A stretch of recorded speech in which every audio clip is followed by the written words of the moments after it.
Hi hello வணக்கம். இது உங்கள் சிவி ஜோன். ஸோ மழை அதிகமாக இருக்குது, நைட்லாம் விடிய விடிய பேஞ்சிட்டு இருக்குது. ரொம்ப பாதுகாப்பாக சேஃபாக இருங்க. வெளியே போகும்போது தக்க பாதுகாப்போடு போங்க, சரிங்களா?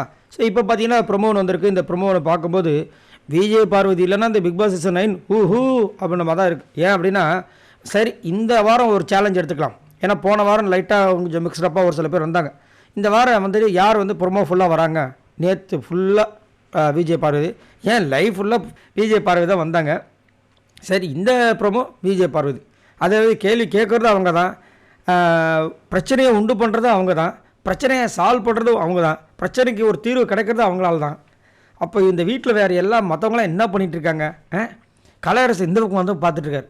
இந்த ஏதாவது பஸ்ஸெல்லாம் போச்சுன்னு வச்சுங்களேன், ரோட்டில் நிறைய பேர் உட்காந்துட்டு பஸ்ஸு போகிறதே பார்ப்பாங்க. எதுக்கு பார்க்குறான், ஏன் பார்க்குறான் ஒன்றுமே தெரியாது.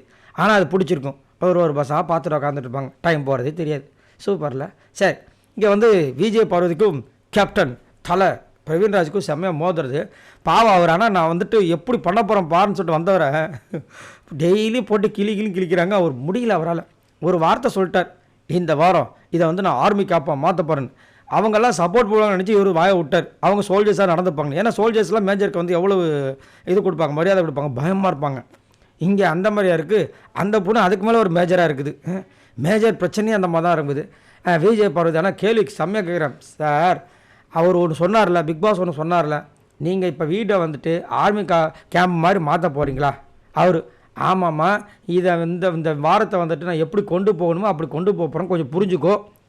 ஏன்னா அதை சொன்னால் வந்துட்டு நம்ம வந்து பெரிய ஹிட்லர் மாதிரி தெரிஞ்சிச்சுன்னா என்ன பண்ணு சொல்லிட்டு அவர் கொஞ்சம் கம்மக்கமாக அடக்கி வாசிக்கிறார். இவங்க அதை தாங்க சொல்கிறேன் நான். அப்போது நீங்கள் ஆர்மி கேம்ப் மாதிரி கொண்டு போக போகிறீங்க. அவர் நான் சொல்கிறத ஆமாவா இல்லையா? ஆமாம், அதை தான் நான் சொல்கிறேன், அதை சொல்லிட்டு போயா அப்படின்றாங்க அவங்க. விஜய் போகிற வாயை மூடிட்டு உக்காருங்க அப்படின்றது.